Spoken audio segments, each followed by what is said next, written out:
मित्रांनो, आजच्या या धमाकेदार खतरनाक भागामध्ये दोन महत्त्वाचे ट्विस्ट आले आहेत, ज्यामुळे पुन्हा मालिकेची सगळी समीकरणं बदलली आहेत.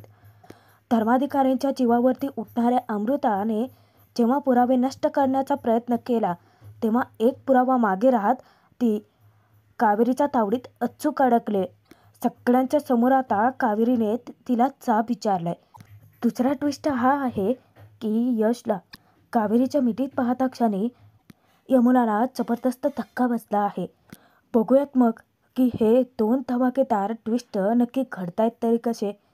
त्यासाठी बघू आजचा कोण होतीस तू काय झालीस तू मालिकेचा 31 ऑगस्टचा भाग. मा आणि श्रीकांत दोघेही कावेरीला उदयसोबत आरती करायला सांगतात. कावेरीला धक्काच बसतो. धक्क्याने ती यश विद्या दोघांकडेही बघते, तेव्हा तेही धक्क्यातच असतात. कावेरीची पावलं तिथेच अडखळतात. मा एकदा नाही तर 2-3दा कावेरीला हाका मारतात उदयसोबत आरती करण्यासाठी, परंतु कावेरीच्या मनावरती आता दडपण आलेलं असतं. 1-2 पावलं पुढे टाकून जेव्हा ती यमुनाच्या जवळ येते, तेव्हा सर्वांच्या नजरा तिच्याच वरती खिळलेल्या असतात. यमुना आणि काकू दोघेही परत शंकाच घ्यायला लागतात की ही कावेरी अशी का वागते विचित्र. आता दादासोबत आरती करायला हिला काय प्रॉब्लेम आहे, असं जणू त्यांच्या मनात विचारांची खळबळच चालू असते. तेव्हाच देवकृपेने अचानकच चिकू रडायला लागतो. आता कावेरीला चांगलंच कारण मिळतं.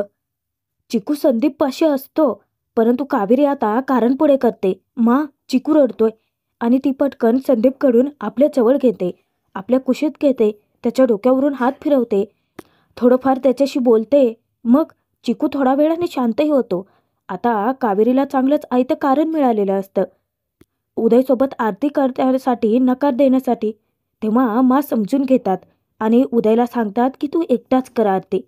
कावेरी आत्ता कुठे सुटकेचा उसासा सोडते.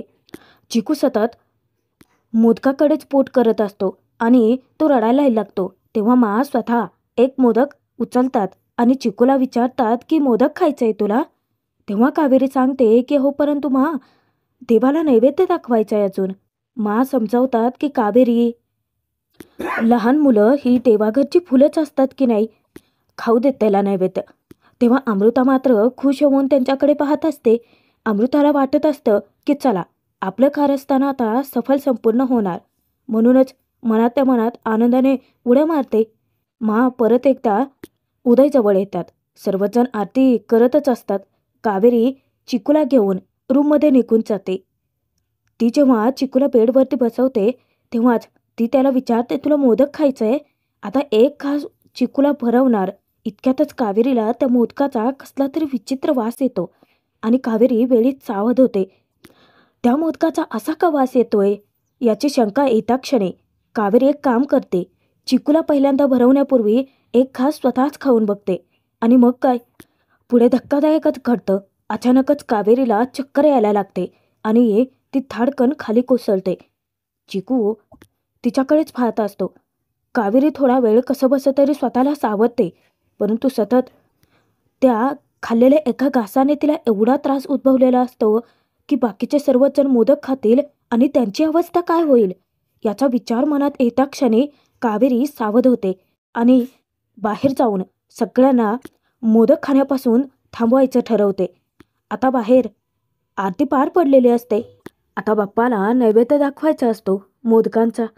कावेरी कसंबसं तरी उठत धडपडत बाहेर येतेच आणि आता सर्वजण मोदकाचा घास खाणार इतक्यातच कावेरी येऊन मोठ्याने ओरडते. त्या सगळ्यांनाच सावध करते, सांगते की मोदक खाऊ नका, त्यामध्ये काहीतरी मिसळलंय असं म्हणत असतानाच ती धाडकन खाली कोसळते आणि बेशुद्ध पडते. आता सगळ्यांच्या काळजाचा ठोकाच चुकतो. सर्वांनीच तिला घेराटा घातलेला असतो. सर्वजण काळजीत पडतात की अचानक कावेरीला काय झालं. आपापल्या परीने सर्वजण तिला हाका मारतात. काकू घाबरतच विचारते की यमे हिला काय झालं अचानक. तेव्हाच मांचं लक्ष कावेरीच्या ओठांकडे जातं. मा सगळ्यांसमोर मोठ्यानेच ओरडतात, अरे हिचे ओठ बघा किती काळे निळे पडलेत. तेव्हा सर्वांनाच धक्का बसतो. आता परत एकदा कावेरीने आपला प्लॅन फ्लॉप केलाय म्हटल्यानंतर अमृता आणखीनच खवळते. कावेरीने धर्माधिकारींवरती आलेलं संकट स्वतःवरती ओढवून घेतलेलं असतं आणि परत एकदा धर्माधिकारी आणि अमृताच्या मध्ये उभं राहून अमृताचा डाव उधळून लावलेला असतो. मा पटकन यशला डॉक्टरांना फोन करायला सांगतात. डॉक्टरांना तर बोलवलेलंच असतं. कावेरीला तिच्या रूममध्ये घेऊन जातात. तिच्या उशाशी बसून विद्या रडतही असते आणि कावेरीला ओरडून ओरडून सांगते की तुम्ही असं ग्लानीत राहू नका, प्लीज डोळे उघडे ठेवा, नाहीतर विष पसरेल शरीरात. यश धावतच रूममध्ये येतो तेव्हा विद्या त्याला म्हणते, डॉक्टर कुठपर्यंत आलेत? इतक्यात संदीप डॉक्टरांना घेऊनच येतो. डॉक्टर जेव्हा कावेरी चेक करतात त्याच वेळेस त्या घरच्यांना विचारतात की यांच्या खाण्यात काही आलं होतं का. तेव्हा घडला सगळा प्रसंग यश सांगतो की तिने मोदक खाल्ला होता. त्यानंतर ती बाहेर आली आणि परत अचानकच बेशुद्ध पडले. डॉक्टर चेक करत असताना यश देवाचा धावा करतो. गणपती बाप्पांकडे प्रार्थना करतो की माझ्या कावेरीला काही होऊ देऊ नका. आता कावेरीने आपला एवढा मोठा प्लॅन फ्लॉप केलाय म्हटल्यानंतर ही अमृता जास्तच चवताळून उठते. आता काही मिनिटातच तो मोदक खाऊन धर्माधिकारी कुटुंब माझ्या नजरेसमोर तडफडून मेलं असतं. परंतु नाही, यावेळी सुद्धा ही कावेरी मांजरीसारखी आडवी आली. दात ओठ खात म्हणते, हीच कावेरी मेली असती ना तर बरं झालं असतं. परत तिच्या मनात भीती दाटून येते, मनावरती दडपण येतं. का तर कावेरी खरी कशी आहे हे अमृताला आता कळून चुकलेलं असतं. म्हणूनच विचार करते, आता जर काही कावेरी बरी झाली तर या प्रकरणाच्या मुळाशी जाण्याचा प्रयत्न करेन. त्यामुळे किचनमध्ये जर काही पुरावे असतील अमृताच्या विरोधात ते नष्ट करावे लागतील. हे बघ अमृता, लवकर काहीतरी कर, नाहीतर तू स्वतःच अडकशील, असं स्वतःच्या मनाची समजूत घालते आणि पटकन उठून ती किचनकडे निघून जाते पुरावे नष्ट करण्यासाठी. तोचपर्यंत चिकू हा मानच्या रूममध्ये झोपलेला असतो. मा खंत व्यक्त करतात, आज आपलं घर किती आनंदी होतं. कित्येक दिवसानंतर आपला उदय परत आला होता आणि अचानकच हे सगळं काय घडलं. या सगळ्या गोष्टी जरी मा वरचेवर धीराने घेत आहेत असं दाखवत असल्या तरीसुद्धा मनातून तितक्याच हल्ल्या आहेत. ज्या कावेरीने या घरात आनंद परत आणला, आपल्या उदयला घेऊन आली, त्या कावेरीला जर आज काही झालं तर हे सगळं मला सहन नाही होणार. तेव्हा श्रीकांत मानच्या जवळ येत म्हणतात, मंडळी, कावेरीने तुमच्या मनात जागा मिळवली आहे. ते पाहून खरंच आज खूप आनंद वाटला. खूप गोड आहे मुलगे. आता ते लवकरात लवकर बरी व्हावी असं देवाकडे ते प्रार्थनाच करत असतात.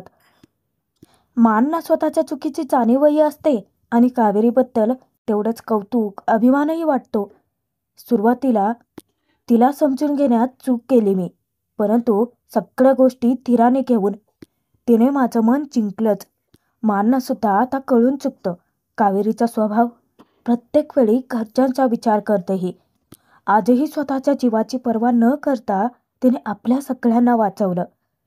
तेव्हा मानचे डोळे पाण्याने डबडबतात आणि ते अश्रू कावेरीसाठीचेच असतात. मा श्रीकांतला सांगतात की चिकू झोपलाय, तुम्ही इथेच थांबा, आणि त्या कावेरीकडे निघून जातात. इकडे तोचपर्यंत यमुनाची डिटेक्टिव्हगिरी चालू होते. अचानक काय झालं त्या कावेरीला काहीच कळलं नाही. शंका कुशंका चालू होतात. तेव्हा काकूच उलट यमुनाला विचारते, ही कावेरी नाटकं तर करत नसेल ना? नाही म्हणजे आता डॉक्टर आलेच आहेत, कळेलच ती नाटकं करते की खरंच तिची तब्येत बिघडले. या यमुनाला तर आता वेगळंच टेन्शन असतं. काकूला ती विचारते, एक गोष्ट तुझ्या लक्षात येते का काकू? आता कावेरीने हे सगळं केलंय म्हटल्यानंतर परत माचं मन जिंकलं तिने. म्हणजे मा आता सतत त्या कावेरीच्याच मागे पुढे करत राहणार. आता तर काकूही नाराजी व्यक्त करते, यमे, त्या मुलीला हलक्यात घेऊन चूक करतोय का आपण? काकूंचं बोलणं ऐकून यमुनाची चिडचिडच होते.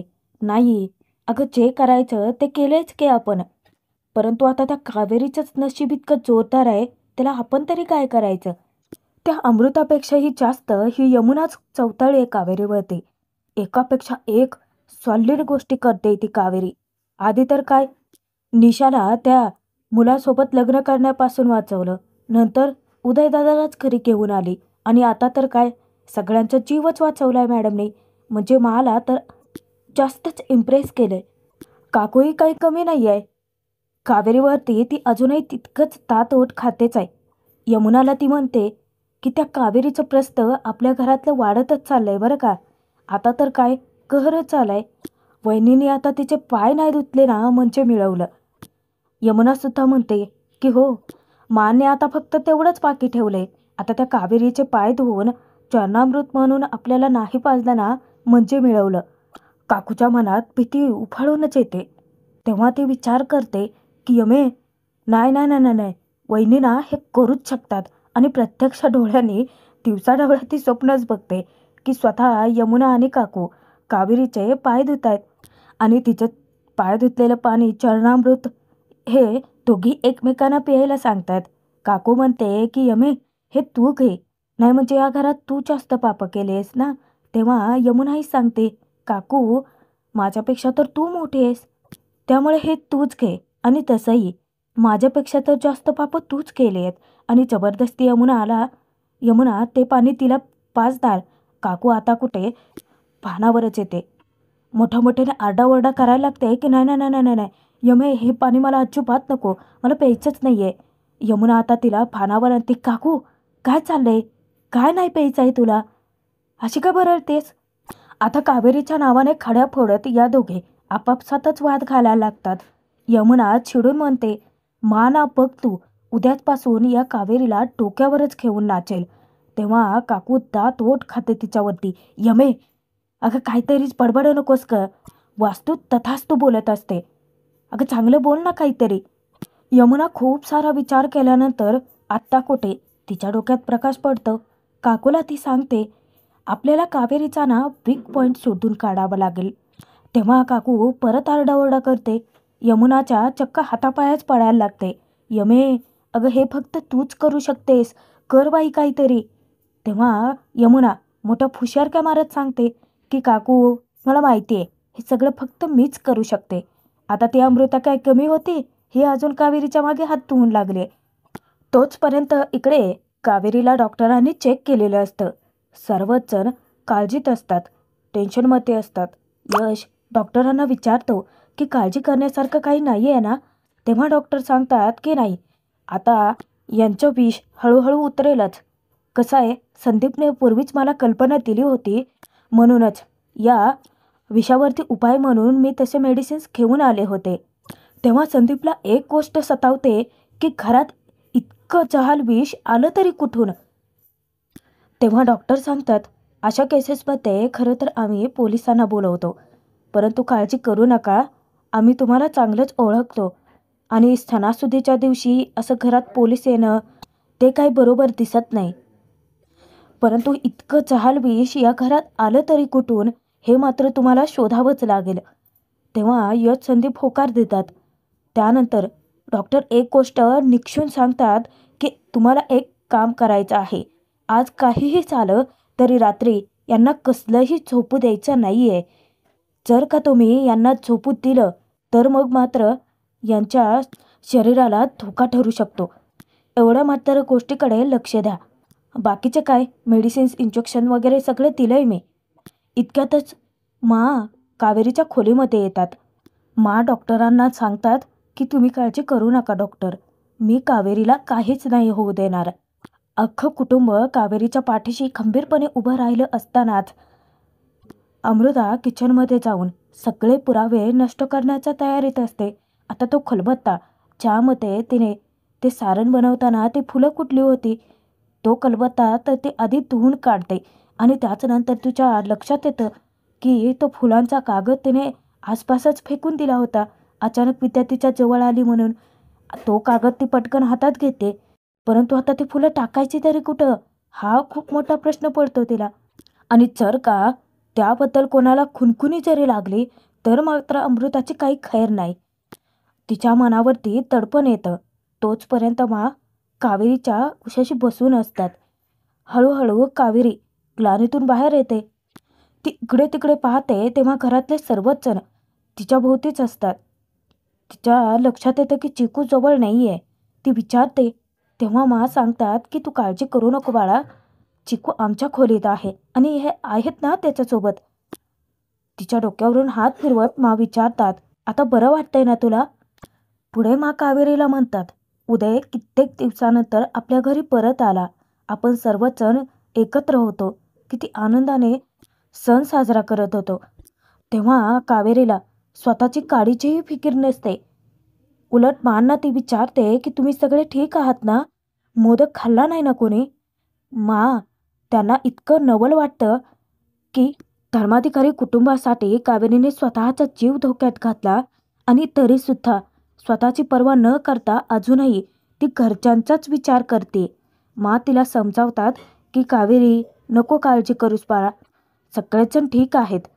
तेव्हा विद्या रडतच मांना म्हणते, मा बघताय ना, नाही म्हणजे हे प्रकरण स्वतःच्या जीवावर बेतलंय तरीसुद्धा यांना अजून घरच्यांचीच काळजी आहे. तेव्हा मा म्हणतात, आल्या दिवसापासून आपण बघतोच आहे की सतत डोक्यात फक्त कुटुंबाचा विचार. हिने कधी स्वतःची काळजी घेतली? तेव्हा मा उदयकडे पाहतात, त्याला विचारतात, अरे तू असा का उभा आहेस? मला कळतंय तुलाही तुझ्या बायकोची काळजी वाटते ना. अरे मग ये बोल तिच्याशी. उदय पुढे येतो, परंतु कावेरीला बोलण्यापूर्वी थोडासा चाच पडतो, घाबरल्यासारखा होतो. तिची विचारपूस करतो, बरं वाटतंय ना? उदयने विचारपूस करता क्षणी कावेरी फक्त हुंकार देते. आता सगळ्यात मोठा प्रश्न तर विद्या उभा करते. मांना ते विचारते, मा परंतु मला एक कळत नाहीये, मोदकात विष आलंच कुठून? आता धर्माधिकाऱ्यांच्या जीवावर या घरातलं कोण उठलंय? त्याची भनक तर यांना नसतेच. कावेरी आणि यशचा संशय असतो अमृतावरती. तोचपर्यंत किचनमध्ये असलेली अमृता या विचारात पडते की ती विषारी फुलं आता टाकायची तर कुठं? नाही म्हणजे डस्टबिनमध्ये टाकली तर अडकू शकते ती. पण बाहेरही जाता येत नाही. बाहेर जाऊन जाळून पुरावे नष्टही करता येत नाही आहेत. आता तिलाच काही भान राहिलेलं नसतं की तिने काय करता येईल तो पुरावा नष्ट करण्यासाठी. तेव्हा अमृता पुरावा नष्ट करण्यासाठी माधवीची मदत घ्यायची ठरवते. जेव्हा ती माधवीला फोन करते तेव्हा ती विचारते की आई, विषारी फुलं नष्ट करायची असतील तर काय करावं लागेल ग? आता मात्र तिकडून माधवीसुद्धा हादरते. ती विचारते की विषारी फुलं? अमृता, नक्की काय चाललंय तुझं तिथे? अमृता तर आता तिच्यावरती फोनवरती खेकसतेच. अगं आई, बाकीचं काही बोलू नकोस ग. आता फक्त ती फुलं नष्ट कशी करायची ते सांग. आता हे सगळं बोलत असताना तिच्याकडून एक घोड चूक घडतेच. कारण तिच्या हातात असलेली जी फुलं आहेत कागदात, त्यातलं एक फूल तिथेच खालती पडतं किचनमध्ये. तोचपर्यंत इकडे कावेरी घडला प्रसंग सांगते. चिकूला घेऊन मी रूममध्ये आले. आता त्याला मोदक मी एक घास भरवणार. मला विचित्र वास आला म्हणून तो मोदक मी खाऊन बघितला, तर त्याची चवही खूप विचित्र लागली आणि त्यानंतर तुम्हा सगळ्यांना थांबवण्यासाठी मी बाहेर धावत आले. नशीब की मी तुम्हाला थांबवू शकले. बाकीचं मला काहीच आठवत नाही. कावेरीचं बोलणं ऐकल्यानंतर मा तिला समजावतात की असू देत, तुझ्यामुळे आज आम्ही घरचे सगळे आणि चिकू वाचलाय. परत विद्या तोच प्रश्न उभारते की मा, मला अजूनही कळत नाहीये की मोदकात विष कोणी टाकलं असेल. आता घरच्यांना सुद्धा नेमका तोच प्रश्न सतावत असतो आणि नेमका कावेरीचा संशय जातो तो अमृतावरती. सगळेच जण इथे माझ्या भोवती आहेत, मग ही अमृता का नाही? आणि तेव्हाच कावेरीला फक्त संशयच नाही तर खात्री पटते की या कारस्थानाची सूत्रधार अमृताच आहे. तर भाग इथेच संपतोय. पुढील भागात बघूयात मा विद्या दोघेही हाताला धरून सावरत कावेरीला बाहेर घेऊन येतात. जेव्हा त्यांचं लक्ष जातं तर अमृता चक्क चांगुलपणाची नाटकंच करत असते. देवासमोर हात जोडून कावेरीसाठीची प्रार्थना करण्याची नाटकं चालू असतात. तेव्हा कावेरीसुद्धा तिला ओळखते. ती म्हणते, आज जे काही झालं ना ते फक्त तुमच्याचमुळे झाले. कावेरीचं कोड्यातलं बोलणं आता अमृताला उमगलेच असणार आहे. त्यानंतर रात्रीच्या वेळी आता कावेरीला कसलंही झोपू द्यायचं नाही हे डॉक्टरांनी निक्षून सांगितलेलं असतं. म्हणूनच यश तिच्यासोबत थांबतो. तेव्हाच नेमकी यमुना तिथे येते आणि परत तिची डिटेक्टिव्हगिरी चालू होते. यशला ती जाब विचारते, तू इथे काय करतोयस? तेव्हा कावेरीला सुद्धा आता